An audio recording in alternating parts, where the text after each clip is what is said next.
काठमांडू और नई दिल्ली के तनावपूर्ण रिश्तों के बीच नेपाल के जल मंत्री बर्मन पुर ने अपने अधिकारियों को निर्देश दिया है कि वो देश के दक्षिण में आई भयावह बाढ़ की समस्या के निस्तारण के लिए भारत के अफसरों से बातचीत शुरू करें। भारत और नेपाल दोनों मानसून के मौसम में बाढ़ की समस्या का सामना कर रहे हैं। इस बाढ़ की चपेट में आकर अतीत में सैकड़ों लोगों की जान भी जा चुकी है। नेपाल के विभिन्न हिस्सों में आई 4 दिनों की बाढ़ में भूस्खलन में 41 लोगों की मौत हो चुकी है और 41 लोग अभी लापता हैं। पश्चिम नेपाल का मायागढ़ी जिला सर्वाधिक प्रभावी है। यहाँ बाढ़ में सर्वाधिक 27 लोगों की मौत हो चुकी है। नेपाल में आई भीषण बाढ़ को लेकर नेपाल के जल मंत्री बर्मन पुर के नेतृत्व में एक बैठक हुई। इस बैठक में नेपाली अधिकारियों को निर्देश दिया गया कि वो भारत नेपाल संयुक्त समिति को बाढ़ और बाढ़ प्रबंधन के लिए तैयार करें। जहाँ बाढ़ की भीषण समस्या है, उन्होंने कहा कि नेपाल का तराई इलाका बाढ़ की चपेट में है। मंत्री ने कहा कि JCIFM की बैठक बुलाकर भारतीय पक्ष को इससे अवगत कराया जाए। उन्होंने अधिकारियों से कहा कि इसके लिए तैयारियां शुरू करें।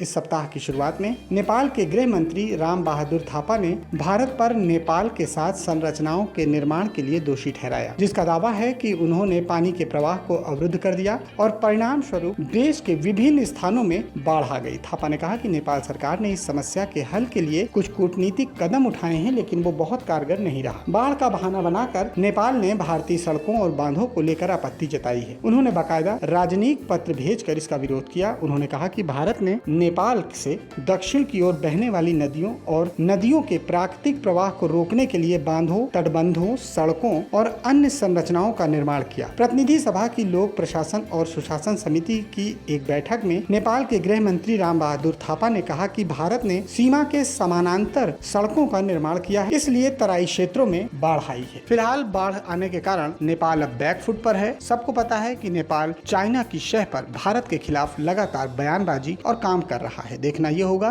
कि नेपाल अब भारत से किस तरह से वार्ता करता है।